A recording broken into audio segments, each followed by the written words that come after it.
I'm with Todd Nettleton from Voice of the Martyrs. Now, Todd, what is Voice of the Martyrs? Voice of the Martyrs is a ministry to persecuted Christians serving in more than 70 countries around the world, as well as serving in free nations to kind of tell their stories. And one of the unique things about Voice of the Martyrs background is our ministry was founded by a persecuted Christian. Pastor Richard Wurmbrand was a Jewish convert to Christianity in Romania. He was arrested first by the Nazis, but then long term in prison, 14 years in prison under the communists in Romania. And when he was ransomed out of the country, he came to the West and began to share the stories of those who were suffering behind the Iron Curtain. And that's really how the Voice of the Martyrs was founded. There's a book about his story, about his life as well, isn't there? There is. Tortured for Christ is one of them. In God's Underground is another. And then we just issued a book a couple years ago called Wormbrand, Tortured for Christ, the complete story, that really combines his story with the story of his wife, Sabina, who also was in prison. She was in prison 3 years herself, but then also walking the path as her husband was in prison for 14 years. It really is an incredible story of God's faithfulness to them, but also their courage and fortitude to be able to withstand so much suffering and hang on to their Christian faith, hang on even to the joy of life, to be able to love even their persecutors. It's just really a remarkable story. Well, the Bible says God works in all things for good, and this is one way that Richard Rembrandt was able to do that, wasn't it?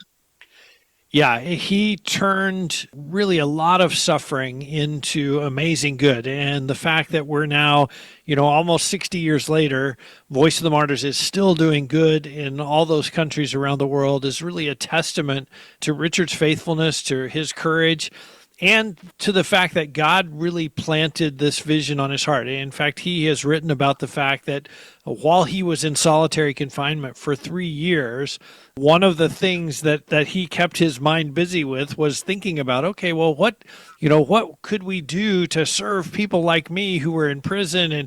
And really the vision for the Voice of the Martyrs was kind of founded in the midst of that horrible suffering. But as you say, it's a testament to God's ability to bring good even out of really difficult circumstances. What countries do you work in? Voice of the Martyrs is active in more than 70 countries around the world. So you can think of some that we would all think of as places where Christians are persecuted: northern Nigeria, China, North Korea, Iran. There are also many that maybe you wouldn't think of. One of the countries that I am particularly fond of and have a love for is Eritrea.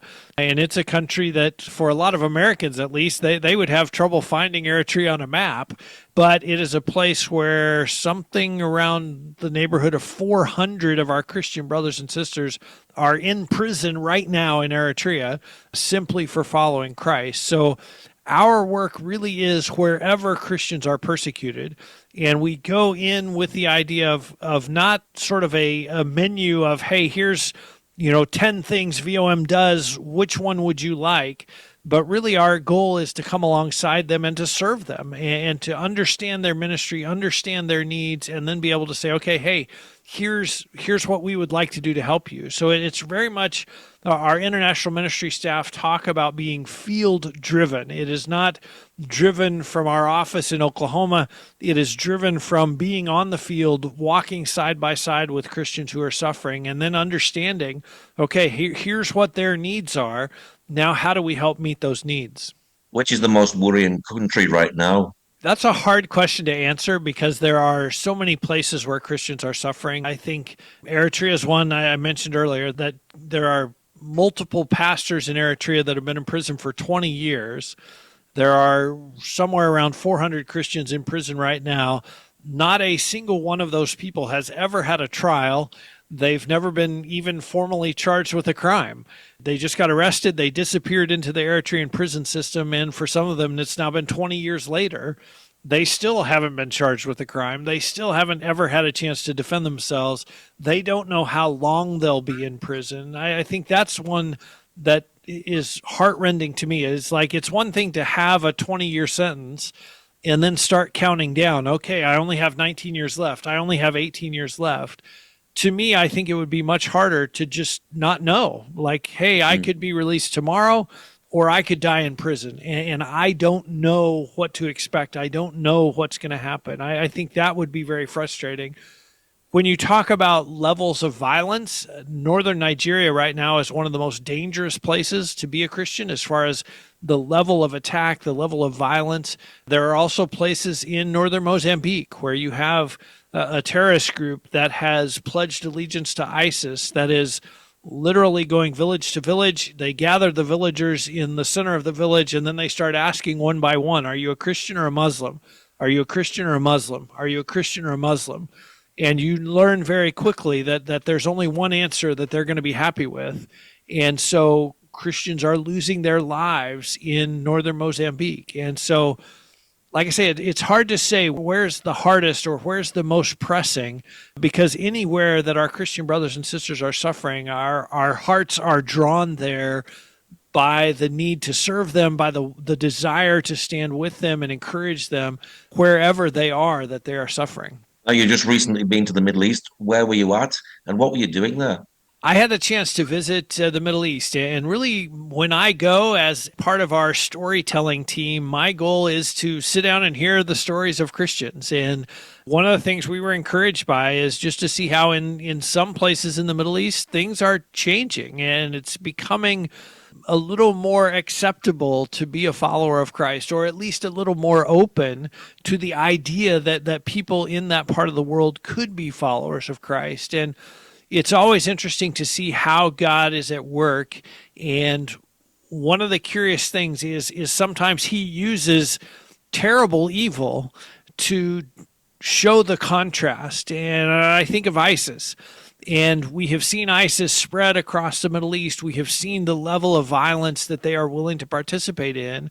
But there are sort of average, everyday Muslims who are looking at that and saying, wait a minute, if that's what it looks like to be a good follower of Muhammad, then I'm not sure I want to be a good follower of Muhammad. What are the other options? And so God is using even ISIS to spread the gospel in the Middle East. Another example is in Saudi Arabia. They have changed some of the rules in Saudi Arabia to say, hey, women can drive now. That's one of them. And the thing is that they always said before, well, women cannot drive because Islam teaches us that we need to keep women separate and they cannot participate in things like that.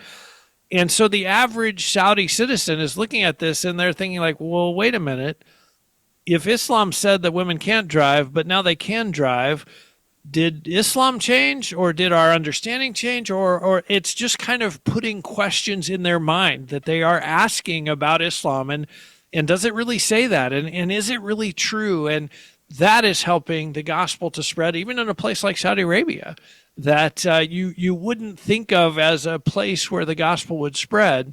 And like I say, God is using some of these changes in leadership, some of the chaos and the war that's going on in the Middle East. He is using all of that to make Muslims more open to hearing the gospel. So you'd say it's very positive in the Middle East at the moment. And who did you meet while you were out here? We had the chance to meet gospel workers, people who are active in church planting and ministry work. We had the chance to meet a limited number of local Christians, sometimes because I am into publicly telling stories. There are local Christians who say, well, wait a minute, I'm okay to drink a cup of coffee, but I don't really want you to tell my story publicly. So sometimes we have to be careful and cautious about those conversations. But it was great to hear the stories of how God is at work in the Middle East. How is the situation in Syria? We've heard a lot of reports about a massacre there. Syria is a very difficult place right now for Christians. And I think one of the things that I have been reminding American Christians about is the fact that the leader of Syria, 12 months ago, that the U.S. government had a $10 million bounty on his head as a terrorist leader. And now he's the leader of Syria, and he's talking about democracy. And he's talking about, well, we want Syria to be a place where, every religion is welcome and everyone has a place. And it's sort of one of those things where you say, okay, it's nice to hear those words. Now, what's actually happening? What are you doing to make those words a reality? And unfortunately, what we've seen in recent weeks is attacks against the Alawite community in Syria, We know of Christian brothers and sisters who have been sort of caught in the crossfire of those attacks. They live near Alawites, or they live in a mostly Alawite village or an Alawite enclave in one of the cities there. We know Christians have been killed in those attacks. And so it's very much a concerning time. If you're a Christian in Syria, you see what the government says, and then you see what the government does, and it's like, okay, should we wait around and see if they're legitimately interested in peace, if they're legitimately interested in protecting religious minorities, or should we run for our lives? And one of the amazing things is to see Christians who say, humanly speaking, we should run for our lives. But if we all leave, then who will be here to share the gospel? Who will be here to represent Jesus Christ? And so, it's an interesting conundrum for them, but a challenge for them. And even before the change in government there, we knew Voice of the Martyrs was in contact with a church group that was actually going back to Aleppo. They had fled the country because it was so unsafe, but they decided as a church congregation to go back to Aleppo and be the church, to be representatives of Jesus Christ in that community. Even when, like I say, humanly speaking, that doesn't make sense. That is the last place you would want to be as a Christian. And yet they felt that call of God and were willing to courageously go there.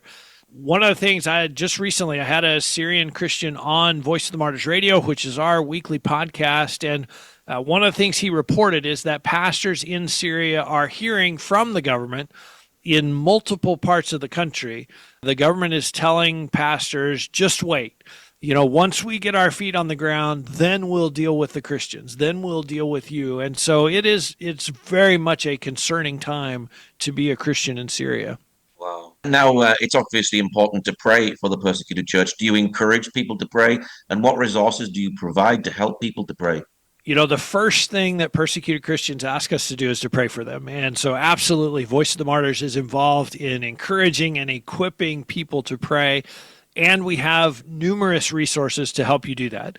Persecution.com is our website. We actually have an online prayer guide that lists out the countries where Christians are persecuted, gives you a little bit of a picture of, what does that persecution look like? How hard is it to get a Bible?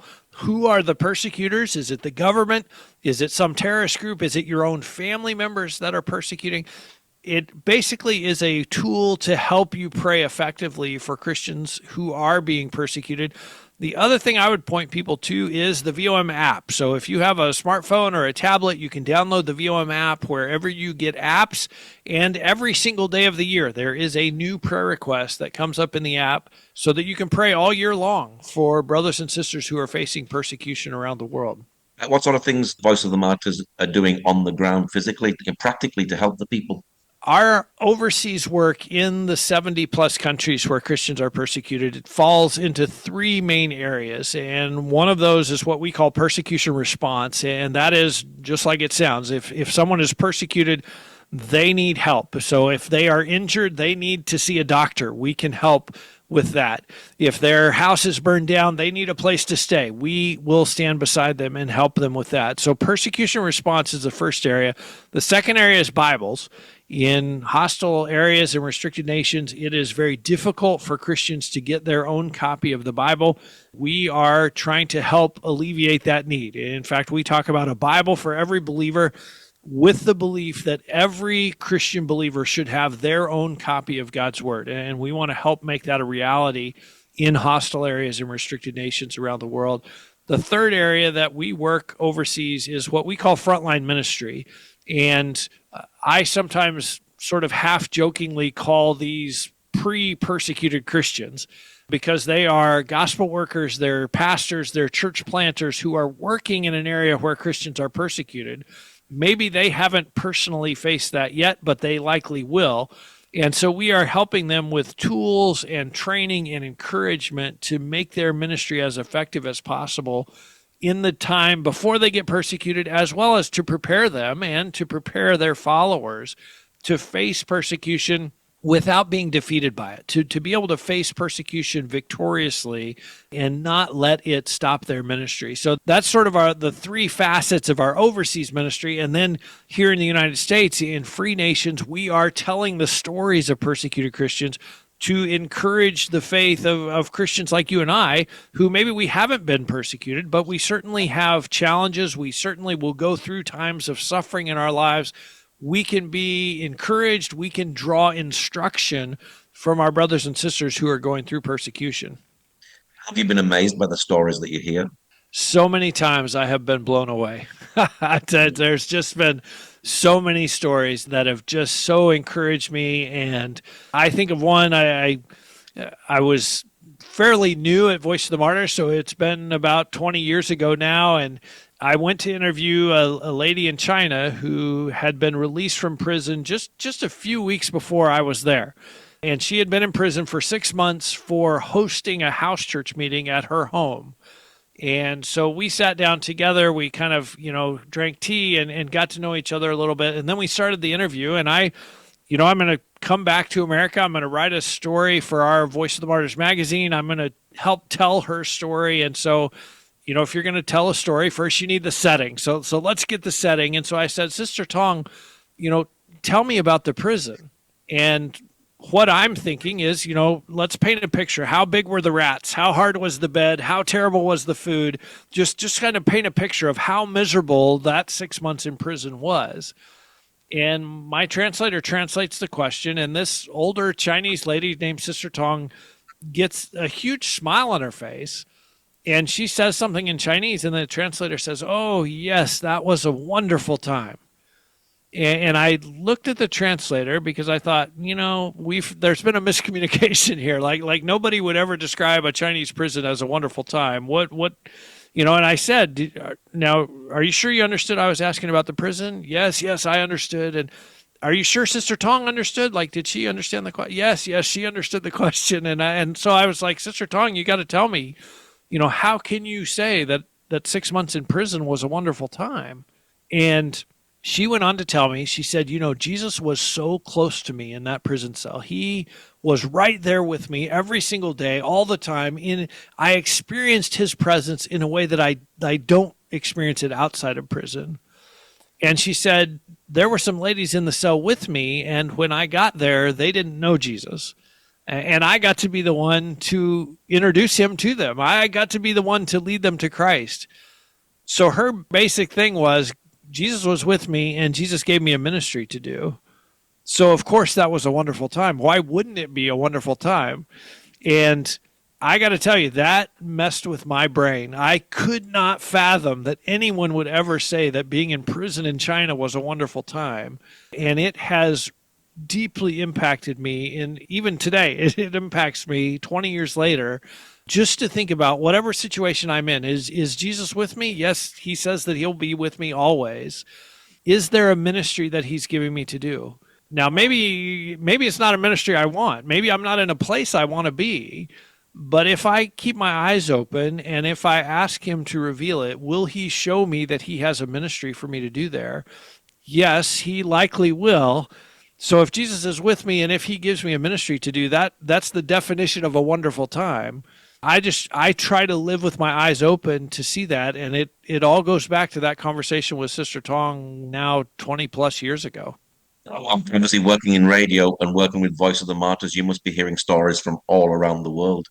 We have an amazing flow of stories, yes. And to see that God is at work and to see how he's able to work even in difficult and horrible circumstances. And I think often of the story of Joseph and Joseph talking to his brothers after he's been sold into slavery. He says, what you intended for evil, God intended for good. And we see that lived out today again and again and again around the world. How do locals respond to the work that you do?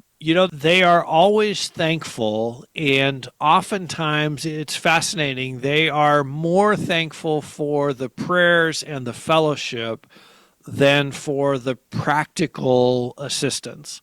just recently I sat down with one of our guys who works in West Africa, and he had been in a country where Christians are facing a lot of hardship and a lot of persecution right now. And we had distributed food packs, and we had distributed other sort of really practical, helpful things. And he said one of the pastors was like, man, this food is great. Thank you for that.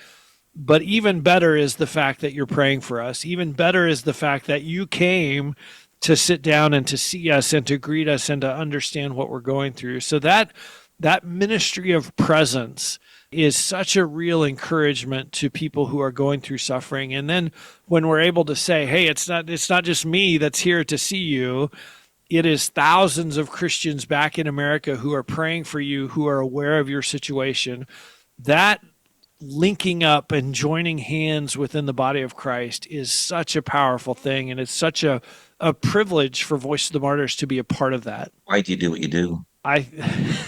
That's a hard question to answer. I think ultimately because God has called me to do it, but I think meeting these brothers and sisters, sitting down with them, drinking tea with them, hearing their stories has given me such a passion to tell those stories. I have met these incredible heroes of the faith, and I want you to meet them too. I want every single Christian to meet them as well. And so whether it's writing a story, or it is telling a story on the radio, or it's having one of them come on Voice of the Martyrs radio and tell their stories, I just have such a passion because I believe in the power of these stories. They have inspired me and encouraged me and challenged me. And I believe they have that same power for every single Christian that hears them. And so I want every Christian to have heroes from the persecuted church. What's your prayer for the persecuted church today? I think the natural thing is to pray for God's protection and his comfort, and I absolutely do. One of the things I often pray is, Lord, let them know that they're being prayed for. Supernaturally, somehow, some way, across all these miles, let them know that they're not alone and they're not forgotten, but that somebody's praying for them. And I'm encouraged. I had a chance to interview Gracia Burnham, the former hostage in the Philippines whose husband Martin was killed at the end of their time of captivity. But she shared that sometimes during the long months that they were held hostage, she would look at Martin, or Martin would look at her, and they would say, somebody's praying for us right now. And so I know that God answers that prayer because they experienced it. And so that is one of my prayers. Lord, let them know they're not alone, they're not forgotten. But right now, just supernaturally right now, let them know that I'm praying for them. What is your website for people who'd like to know more about the work that you do? Persecution.com is the main Voice of the Martyrs website, persecution.com. And you have a magazine as well for people to subscribe to, don't you? We do. Right at the top of the page at persecution.com, there's a button that says free magazine. If you just click on that and give us your name and address, we will send you that free Voice of the Martyrs magazine. And if you're in the UK, I would encourage you to connect with Release International, which is our sister mission in the UK. Well, Todd, thank you very much for sharing today. It's been my pleasure. Thanks for having me.